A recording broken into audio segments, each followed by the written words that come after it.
Bienvenidos a la cuarta clase de nuestro curso de la verdadera devoción a nuestra Virgen María. Hoy nos acompaña un maestro nuevo. Quiero presentarles a José Andrés. Hola, José Andrés. ¿Qué tal, Pati? ¿Cómo estás? Bienvenido a nuestro curso. Muchas gracias. Igualmente, un gusto estar acá en este curso de devoción a la Santísima Virgen María. Presentate, contanos quién sos. Bueno, mi nombre es José Andrés Morán. Tengo 13 años de haber hecho mi retiro de conversión, de haber conocido al Señor. Me congrego en el grupo Emmanuel. Tuve el privilegio de visitar Medjugorje el año pasado y nuestra Santísima Madre me tocó el corazón, me ha cambiado la vida y ha hecho este llamado importante para estar acá en este curso de devoción a la Santísima Virgen María. Es para nosotros también una alegría tenerte. Sabemos que todos somos apóstoles de la Virgen en este Amén. curso, así que este día tenemos una gran clase, ¿verdad? Así es, vamos a nuestra cuarta clase. Estaremos meditando y repasando los numerales del 60 al 77 y vamos a hablar del culto, de los fundamentos teológicos del culto a María. Vamos a empezar con una oración. Le vamos a dar gracias al Señor en el nombre del Padre, del Hijo y del Espíritu Santo. Amén. Amado Señor, amado Padre, te damos gracias por este momento que nos permites compartir. Gracias por este llamado de tu Santa Madre, que nos ha llamado, Señor, para poder ser luz, para poder ser apóstoles de ella en este mundo, para poder dar a conocer esta buena nueva de cómo podemos encontrar la salvación, de cómo podemos llegar a ti a través de este camino que es tu Santísima Madre. Madrecita, te pedimos que te quedes con nosotros, que intercedas en esta clase, que sea de bendición para todos aquellos que están escuchándola, para todos aquellos que están viéndola, que sea de bendición y que les permita tocar su corazón y permitan conocerte. Bendito y alabado sea, Señor Jesús. Amén. Amén.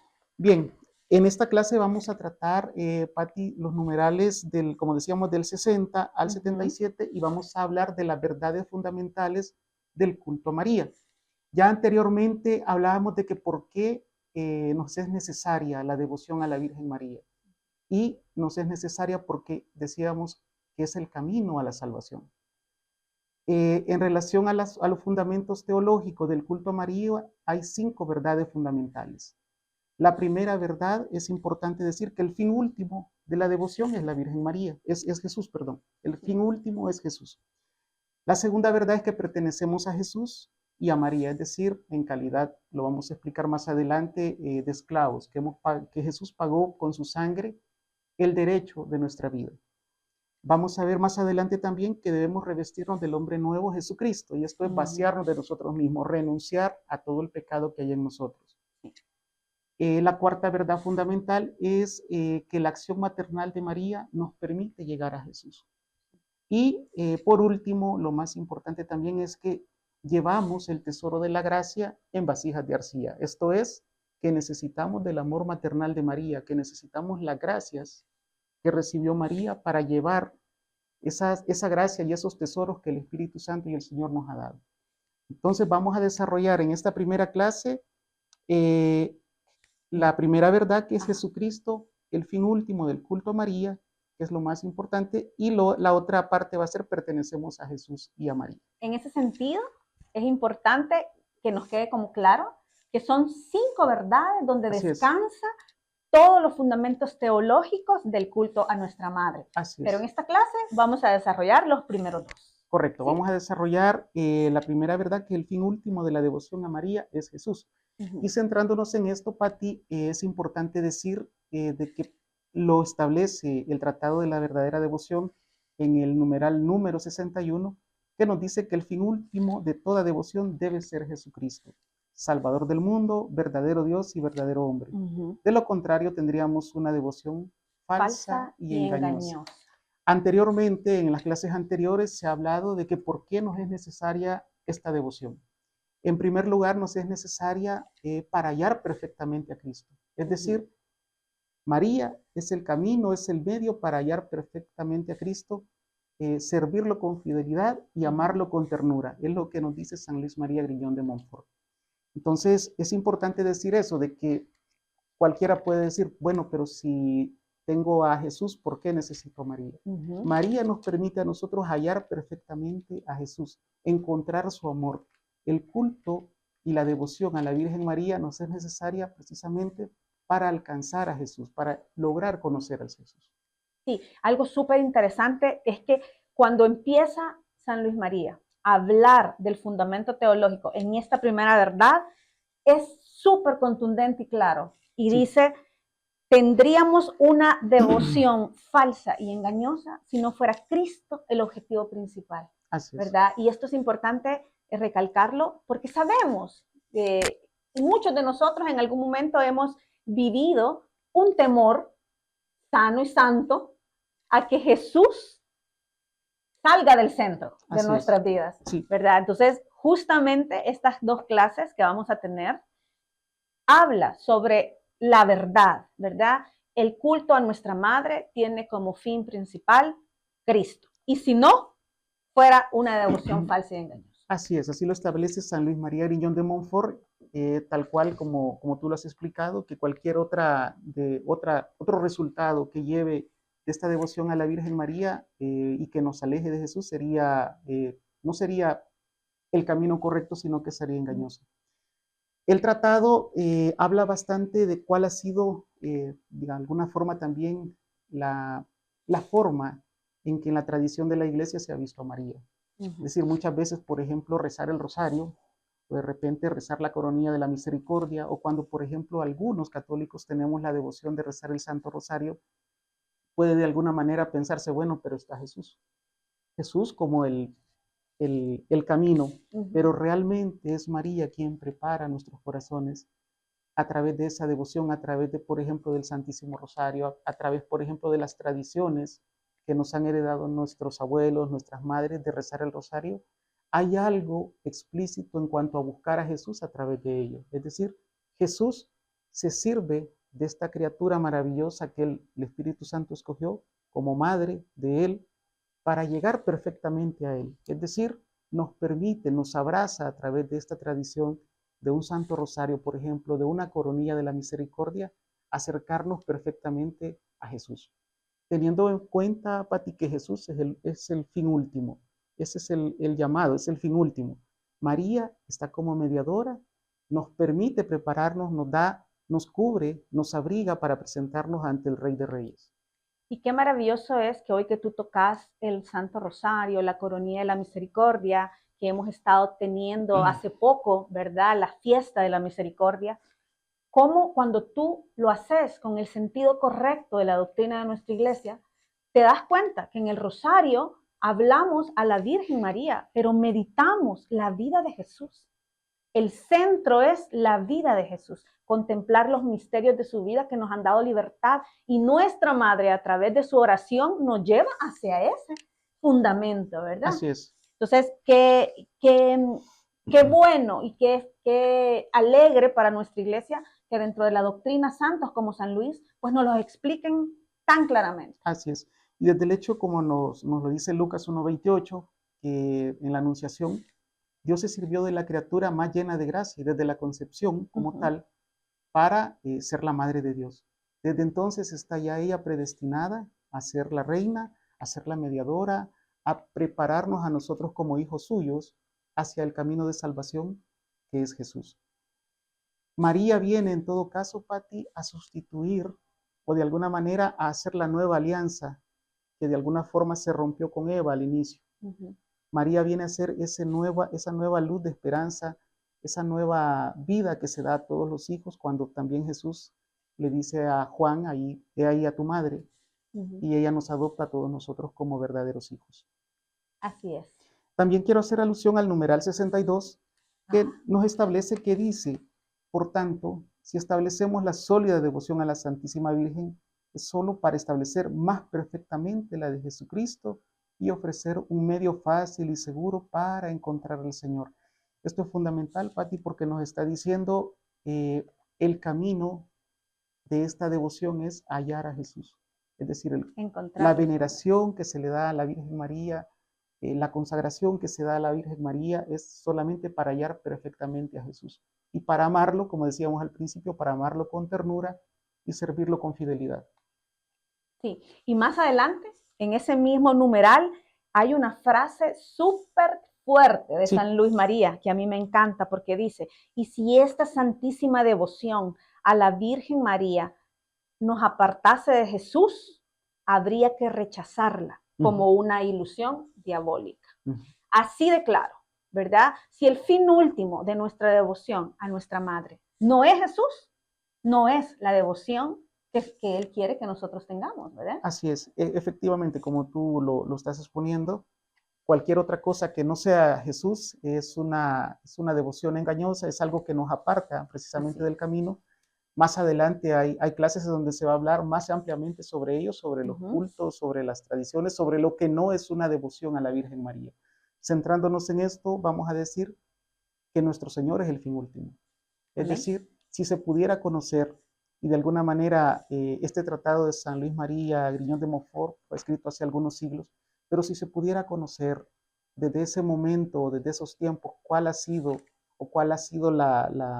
el papel de María dentro de la iglesia como fundamento, y ya pues en la clase anterior se hablaba que María y los apóstoles de los últimos tiempos, o María como piedra angular también de la iglesia, es importante también decirlo que en esta verdad fundamental, es importante decirlo, es el camino, es lo que cimenta de alguna manera el culto o la veneración a la Virgen María. Es decir, el fin último es Jesucristo.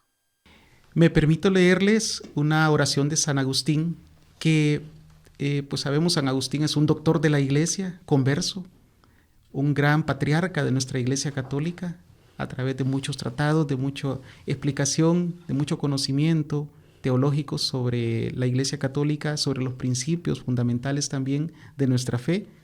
Ha hecho una oración preciosa para buscar el amor de Jesucristo que nos permita conocer también esa devoción plena a nuestra Madre Virgen María.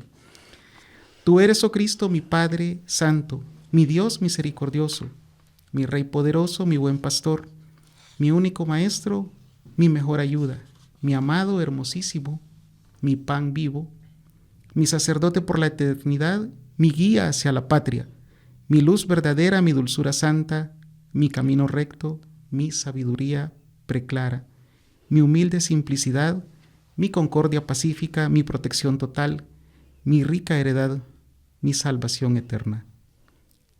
Cristo Señor, Señor amabilísimo, ¿por qué habré deseado durante toda la vida algo fuera de ti, mi Jesús y mi Dios? ¿Dónde me hallaba cuando no pensaba en ti? Anhelos todos de mi corazón, inflámense y desbórdense desde ahora hacia el Señor Jesús. Corran que mucho se ha retrasado, apresúrense hacia la meta, busquen al que buscan. Oh Jesús, anatema del que no te ama. Rebose de amargura quien no te quiera, dulce Jesús. Que todo buen corazón dispuesto a la alabanza te ame, se deleite en ti, se admire ante ti. Dios de mi corazón, herencia mía, Cristo Jesús. Ven, Señor, en mí, enciéndase en mi pecho la viva llama de tu amor. Acrézcase en incendio, arda siempre en el altar de mi corazón. Queme en mis entrañas, incendie lo íntimo de mi alma, y que en el día de mi muerte comparezca yo del todo perfecto en tu presencia. Amén. Ustedes pueden ver y analizar esta magnífica oración de San Agustín en donde pide el amor de Dios, esa misericordia de Dios que nos permita alcanzar un conocimiento pleno y arraigarnos a Él. Pero San Agustín la hace en el marco y en el contexto de buscar también, a través de la Virgen María, esa unión perfecta con Jesucristo, su Hijo. También me permito leerles un numeral del Catecismo de la Iglesia Católica, de nuestra Iglesia Católica, el 971, que habla del culto a la Santísima Virgen. Y dice, todas las generaciones me llamarán bienaventurada. La piedad de la Iglesia hacia la Santísima Virgen es un elemento intrínseco del culto cristiano. La Santísima Virgen es honrada con razón por la Iglesia con un culto especial.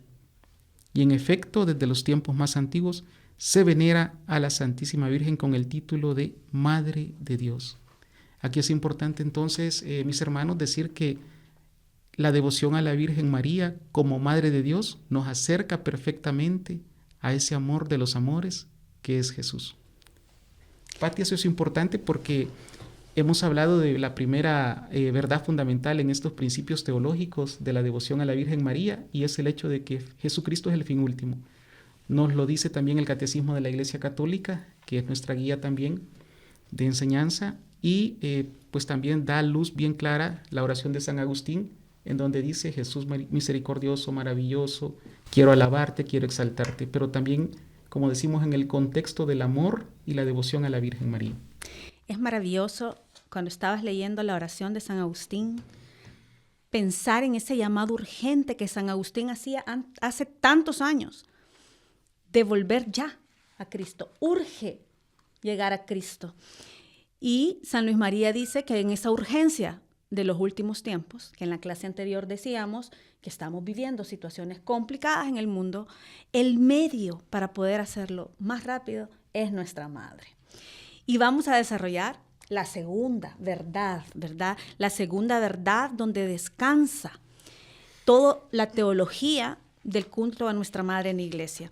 Y esa segunda verdad es que pertenecemos a Jesús y a la Virgen María. Y yo creo que esto es algo que todos sabemos, que todos vivimos, o al menos tratamos de vivir y saber que somos de Cristo, somos para Él y vivimos para Él. Amén. Sin embargo, es un fundamento de nuestra devoción a nuestra Madre. Y San Luis María dice en el numeral 68, textualmente: de lo que Jesucristo es para nosotros debemos concluir que ya no pertenecemos a nosotros mismos, sino que somos totalmente suyos, como sus miembros y esclavos comprados con el precio infinito de su sangre. Y creo que tan cercanos a la Semana Santa y a esta pasión y resurrección, nos ha quedado claro que en esa cruz y en esa sangre Dios pagó por nosotros y nos hizo pertenecer a Él. Somos de su pertenencia. San Luis María dice que esta pertenencia es desde el bautismo, ¿verdad? Sí, porque antes del bautismo, Pati, pertenecíamos, si lo queremos ver de esta forma, al demonio. Exacto. Es decir, el bautismo nos da, y por el pecado original de nuestros padres pertenecíamos al demonio. Uh-huh. A través del bautismo nosotros ya tenemos esa gracia de podernos llamar hijos de Dios, de pertenecer bajo la condición de la sangre de Cristo, como tú lo explicabas, de que Él pagó y somos esclavos de Él. Más adelante, pues entiendo, vas a explicar con más detalle el contexto en el cual se escribió el tratado de San Luis María Griñón de Montfort en esos tiempos, de contextualizar que era criado, que era esclavo, ajá, que era amo. Así es. Y también hacer la relación porque nosotros somos esclavos de Jesús y María. Sí. Y como lo has explicado, el bautismo fue en nosotros ese momento en que nos volvimos propiedad de Dios. Y eso es algo sumamente importante. Más adelante, San Luis María dice de que nosotros debemos hacer que Jesús reine en nuestra alma, ¿verdad? Y que este reinado en nuestra alma, que porque somos un pueblo adquirido, porque somos herencia de Él, es la misma razón por la cual el Espíritu Santo nos compara y hace 4 comparaciones, que el Espíritu Santo nos compara primero con árboles plantados junto a la corriente de aguas de la gracia y en el campo de la iglesia. Y solo se me viene la cita bíblica a mi mente y a mi corazón: somos como árboles plantados a la orilla del río, ¿verdad? Entonces es importante que sepamos que dentro de esta pertenencia que tenemos, de esta propiedad que somos de Jesús, pues somos como árboles plantados. La segunda comparación que hace es que somos como sarmientos de una vid cuya cepa es Cristo. Estamos unidos a la vid verdadera. Sin Él no somos nada. Y debemos y tenemos que, en esta unión íntima con Jesús, producir frutos buenos, ¿verdad? Producir frutos buenos. Y 3, que somos un rebaño, dice. Y yo creo que esta es como la comparación con la que más nos identificamos, ¿verdad? Somos un rebaño con el pastor. Ese pastor es Jesús. Y además, Él nos llama a que seamos productores en este rebaño, ¿verdad? No que seamos, cuando lo leía decía, bueno, no es que tenemos que ser observadores dentro de este camino, sino que tenemos que producir lo que el Señor nos ha mandado a producir, que son frutos buenos y abundantes. Y además nos compara como una tierra fértil, donde el agricultor mismo es Dios. Amén. Él es quien nos poda de vez en cuando, ¿verdad? Nos quita esas hojas que están secas. Él hace que nuestras semillas se multipliquen y que se produzcan frutos buenos. Y que con estos frutos buenos vayamos por ahí contagiando a otros, como a través de este curso. Así es. Es importante, como tú lo dices, de estos principios, de estos 4 principios, el tema de la vid es bastante tocado en los evangelios. Se espera que la vid dé frutos, y lo otro es el pastor también que guía un rebaño. Así es. Ahora, más adelante también, Patti, se habla sobre la forma de pertenecer a otro. Y esta verdad fundamental explica de que somos de Jesús y de María, pero más adelante se habla también de que las formas de pertenecer a otro es siendo esclavo o criado. Sí. Y como dije hace un momento, también hay que contextualizarlo y entenderlo desde el punto de vista de la fecha en que este tratado fue escrito, y también a la luz de las Santas Escrituras. Exactamente. Y en esta línea, cuando nos compara el Señor con frutos, con la vid, con el rebaño, la verdad principal de estas comparaciones es que estamos llamados a dar frutos, porque también más adelante dice que Jesús maldijo a la higuera que no daba frutos, ¿verdad? Entonces, el llamado es a que como propiedad de Cristo seamos fructíferos en la fe, en el amor, ¿verdad? Todo esto demuestra que Jesús espera algo de nosotros, quiere que nosotros seamos y tengamos en este efecto multiplicador. San Luis María dice que nuestras buenas obras le pertenecen exclusivamente a los creados mediante Cristo Jesús para hacer el bien. Y estas palabras que dice San Luis María del Espíritu Santo demuestran que Jesucristo es el único principio y deben ser también el único fin de todas nuestras buenas obras, y que debemos servirle no como asalariados, sino como esclavos en amor. Y entonces puede ser que a muchos llamarse esclavos les suene difícil de comprender. Y San Luis María sabía, porque justamente dice, y entonces me explico, les quiero explicar por qué en el contexto los llamo esclavos. Y él empieza a hacer una explicación sumamente sencilla, donde hace una diferencia entre un siervo y un esclavo. ¿Por qué no somos servidores? ¿O por qué la palabra correcta no es siervos, sino esclavos? Bueno, porque si nos vamos al tiempo donde estaba viviendo San Luis María, un siervo está al servicio de su amo porque está esperando una recompensa. Hay una retribución. Hay un pago, hay una cuestión, como tú lo señalas, de un pago esperado, mientras que el esclavo bajo tal condición no espera un pago. Exactamente. Es decir, se ha dado todo a su amo, a su señor.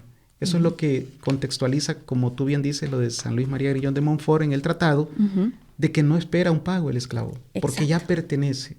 Entonces, tú empezaste hablando sobre que Jesús en la cruz pagó el precio con su sangre por nosotros. Así es. Y desde ahí nosotros somos esclavos de él. Esclavos. Nos compró a precio de su sangre. Y nosotros no podemos, a manera de esclavos, esperar una retribución, porque no somos, como tú dices, criados, somos esclavos de Jesús. Sí. Y consecuentemente de la Virgen María. Así es. Acuérdense que un siervo pide, como decíamos, una remuneración a cambio de su servicio. Pero además, un siervo no es propiedad del amo. Un siervo es libre.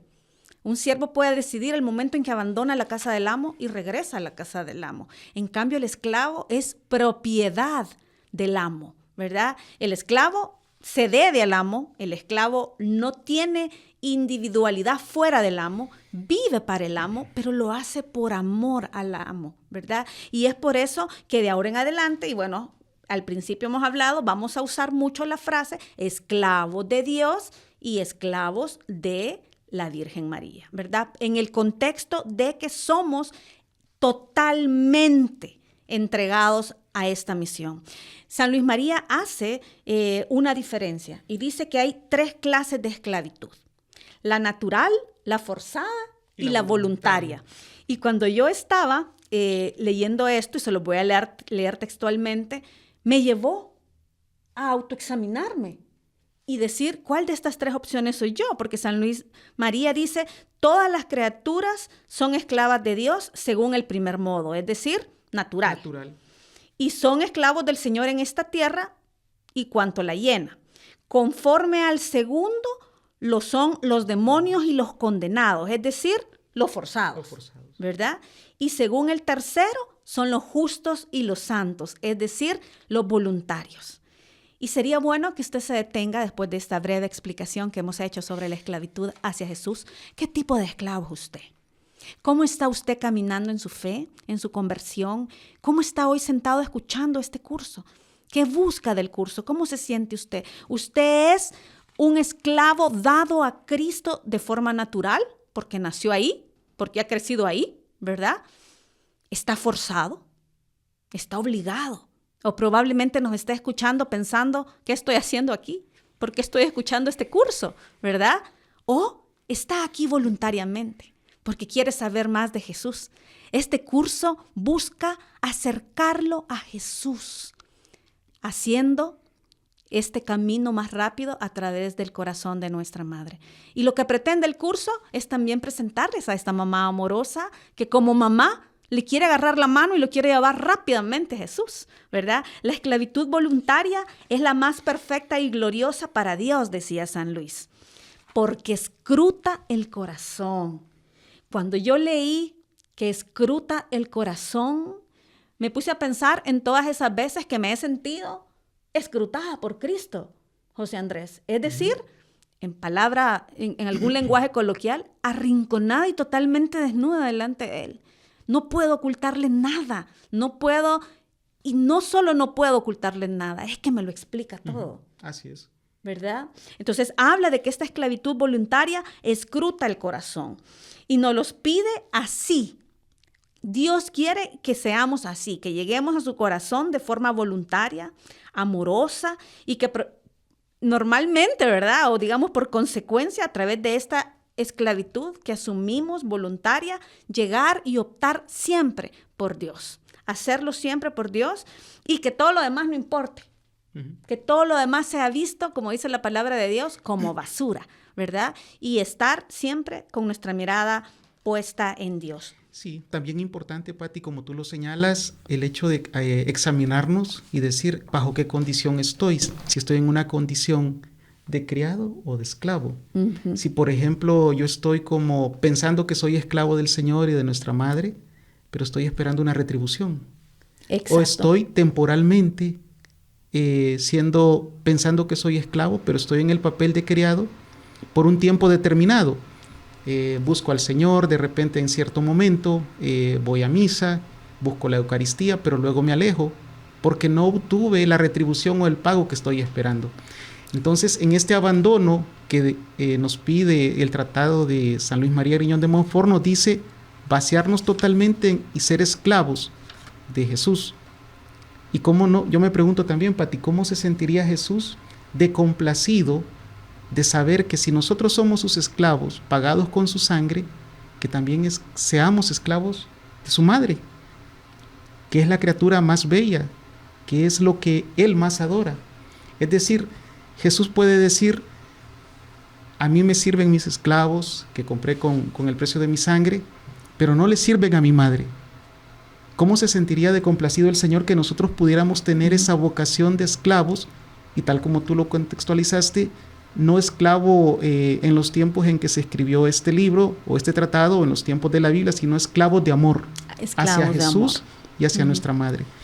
Y también importante decir de que en el tratado se habla de la palabra criado y esclavo, de que se tiene derecho y el esclavo entrega todo su corazón. Entonces una reflexión importante también, Pati, es preguntarnos, ¿le estoy entregando todo al Señor? ¿Le estoy entregando a la Virgen María también mi fe profunda para que ella pueda mediar y llevarme al Jesús? Para que yo pueda, como cristiano, encontrar perfectamente a Jesús, amarlo, servirlo, honrarlo. ¿Lo estoy haciendo? Ese es un tema también que pues esta clase nos lleva a reflexionar, que nosotros podamos hacer un examen de conciencia, preguntarnos bajo qué condición estoy, cómo estoy siguiendo al Señor. Lo estoy haciendo a través de una esclavitud disfrazada de servidumbre, como siervo o como criado, como tú decías, porque estoy esperando una retribución, porque estoy esperando un pago, porque si esa retribución no llega o de repente no tengo lo que espero, me voy a ir, o porque, lo más importante, no le estoy dando todo al Señor. Y también muy bonita reflexión donde tú decías que la esclavitud voluntaria es la más maravillosa de todos, porque nos permite entregarnos totalmente a Jesús y a su madre. Así es. Y San Luis María, que era, lo hemos hablado en las clases anteriores, un místico, ¿verdad? Era un padre de nuestra iglesia profético. Sabe el conflicto que causa el término esclavitud, ¿verdad? Y ser siervo. Y él nos describe en 5 ítems cuál es la diferencia entre el criado y el esclavo. Dice, el criado no entrega a su patrón todo lo que es, ¿verdad? Y todo lo que posee, ni todo lo que adquiere por sí mismo o por lo otro. El esclavo se entrega totalmente a su amo, todo lo que tenemos. El criado exige retribución, como tú lo decías, el esclavo, por el contrario, no exige nada. El criado puede abandonar a su patrón, el esclavo no tiene derecho a abandonar a su patrón, vive para su patrón, ¿verdad? Y cuando dice no tiene derecho es que no quiere, está cómodo ahí con su patrón. Y el cuarto, que dice que el patrón tiene sobre su esclavo derecho a la vida y a la muerte. Y esto es algo súper profundo, de modo que puede tenerlo o no tenerlo, decía San Luis, ¿verdad? Y luego pedía perdón por esa comparación, ¿verdad? En cambio, el esclavo pertenece al patrón y el patrón tiene control sobre su vida. Cuando lo extrapolamos a Dios, el esclavo confía plenamente en que su patrón sabe el principio y el fin de su vida. Amén. Y lo tiene bajo control, ¿verdad? Y lo va a cuidar con ese control divino. Y por último, el criado está al servicio del patrón de forma temporal, que era lo que tú decías. Sí. ¿Verdad? Y el esclavo vive para siempre. Es importante, y San Luis decía, que Jesús nos toma por amor, ¿verdad? Nada más. O sea, esta esclavitud de la que habla nuestro tratado está basada en el amor de Cristo, en que Él va y nos rescata. Y dice también que la Santísima Virgen, que se proclamó servidora y esclava, fue la primera esclava. Qué maravilloso, ¿verdad? Cuando podemos ir al Evangelio de San Lucas y escuchar que la Anunciación y la Virgen María se llama a sí misma, he aquí la esclava del Señor. Si hubo una esclava, antes fue ella, sí, la primera. Totalmente entregada. ¿Verdad? No cuestionó, no preguntó, solo dijo, hágase en mí según tu palabra, como criada, como esclava, como tú lo estás señalando. Es decir, ella se puso a disposición del Señor desde su humildad, esta criatura maravillosa, celestial, que es nuestra madre. Y este término de esclavitud no solo es algo de lo que nos habla San Luis María. Ya lo leímos, está en la palabra de Dios, es de las primeras verdades en nuestra doctrina, en la Biblia, pero también tenemos documentos como el catecismo que surgió en el Concilio de Trento. Es importante que sepamos que el catecismo, por ejemplo, que anda aquí Juan Luis, que tenemos ahora, es una versión resumida, ¿verdad? En el Concilio Vaticano II por San Juan Pablo II, pero el primero en escribirse fue allá, en el año 1566, que lo hizo el Papa San Pío V, que ya tuvo ese llamado a escribir las verdades. Y ahí es donde por primera vez él usa el término esclavos de Cristo, basados en esta verdad que hemos explicado, ¿verdad? Y sabiendo que esta esclavitud o entrega total empieza en el bautismo. Así es. Cuando nosotros somos presentados por nuestros padres en la iglesia y entregado ese pecado original, y desde ese momento parte de la iglesia. Así es. Andrés. Sí, también nos lleva a reflexionar, Pati, este tema de que usualmente o frecuentemente nosotros decimos, yo le pertenezco a Cristo. Pero como tú decías también, la profundidad y la reflexión de esta palabra es tan amplia que no nos detenemos a pensar qué significa, cuál es el trasfondo de decir yo pertenezco a Cristo. Y a veces puede sonar trillado decir, no, yo soy del Señor Jesús, pero realmente lo estamos siendo desde el Señor Jesús y consecuentemente de su madre. Yo pienso que a veces tenemos que reflexionar un poco más y pensar que si efectivamente estamos bajo la condición de esclavos de Jesús, porque no hay nada entre los hombres que haga pertenecer más a otro desde los tiempos antiguos que la esclavitud, pero qué más dichoso ser esclavo de Jesús. Pero cuando yo reflexiono y digo, sí soy esclavo de Jesús, pero tú leíste muy bien las diferencias entre un siervo y un esclavo. Estoy por un tiempo con Jesús, me he entregado totalmente a Él, le pertenezco a Él y le pertenezco a su madre.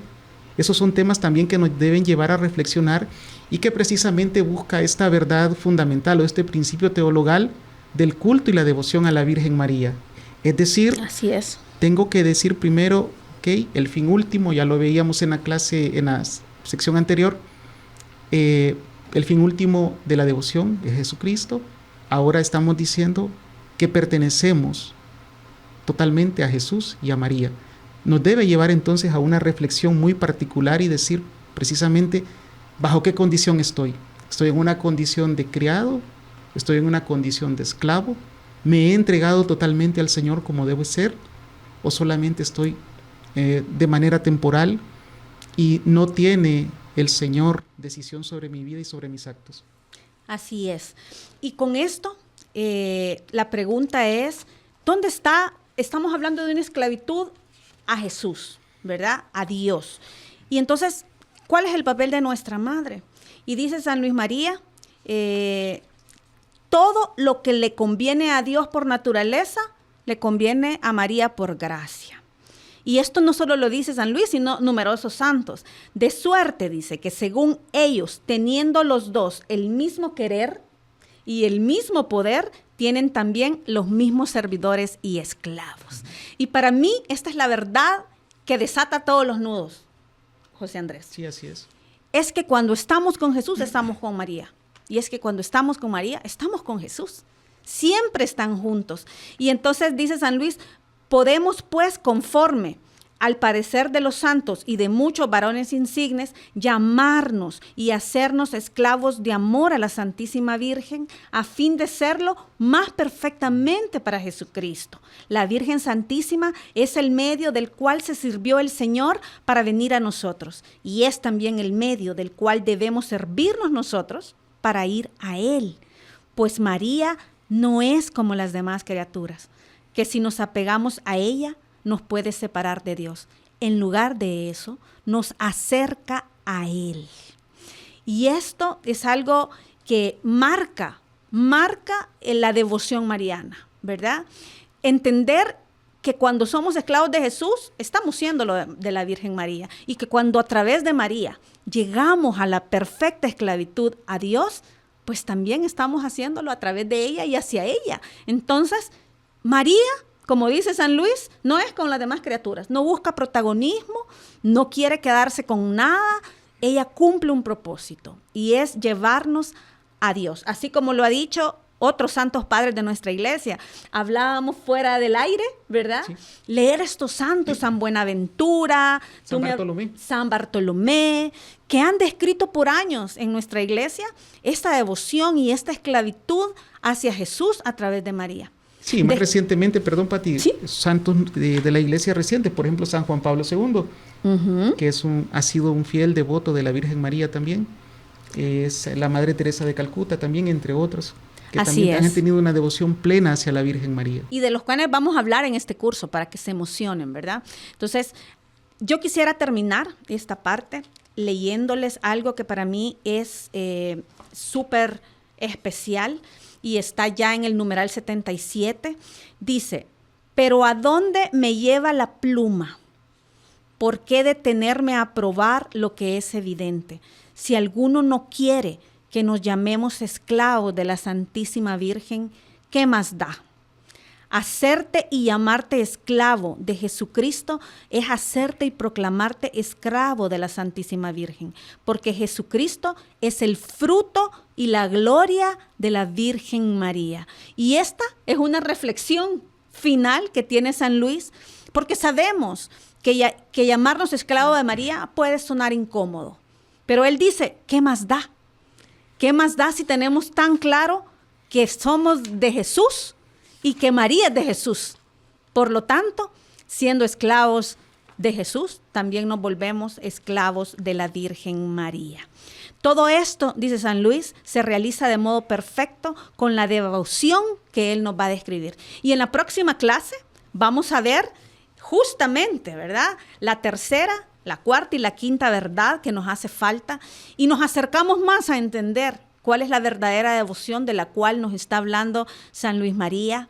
Los invitamos a que sigan leyendo el tratado, a que se unan a nuestro canal de Telegram, lo vamos a colocar aquí abajo para que usted pueda unirse. Ahí está el tratado. Si usted no lo tiene en físico, pues puede bajarlo y leerlo. Lo más importante es que siga la lectura de San Luis María, porque aquí nos venimos a comentar, ¿verdad, José Andrés? Lo que él dijo y lo que nuestra Santa Iglesia va en línea con este mensaje.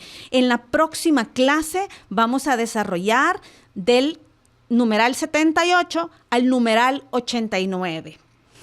Y para cerrar, José Andrés. Bueno, hacerles esa cordial invitación, como decía Patti, a reflexionar sobre estos numerales que hemos visto del 60 al 77. Estas verdades o principios fundamentales, en una recapitulación breve, es decir, hemos hablado de que la devoción última a María es Jesús, y la segunda verdad es que somos esclavos de Jesús y de María. Eso es importante saberlo, reflexionarlo e ir creciendo en este conocimiento pleno de esta devoción a nuestra Santísima Madre. Y como lo dijimos al principio, es importante también decirlo, María es el camino de la salvación y es la senda que nos permite conocer perfectamente a nuestro Señor Jesucristo, amarlo y servirlo. Cerramos con una oración. En el nombre del Padre, del Hijo, del Espíritu Santo. Amén. Amado Señor, amado Padre, te damos gracias por este momento que nos has permitido compartir. Gracias, Señor, por haber iluminado nuestros corazones. Te pedimos que este mensaje y esta reflexión de este tratado de la verdadera devoción a la Virgen María pueda llegar a esos corazones y toque sus mentes, Señor. Que tú, Madrecita, puedas interceder por todas estas personas que han estado conectadas a la clase de hoy, que puedas abrir sus mentes y sus corazones y que permitan conocerte, que te permitan tener esa devoción plena hacia ti para amar perfectamente al Rey de Reyes y Señor de Señores, que es Jesús. Bendito y alabado sea, Señor. Amén. Amén. Gracias por habernos acompañado en esta clase. Los esperamos en la próxima clase con la lectura de San Luis María Griñón de Montfort. Gracias por habernos acompañado. Totus tus María.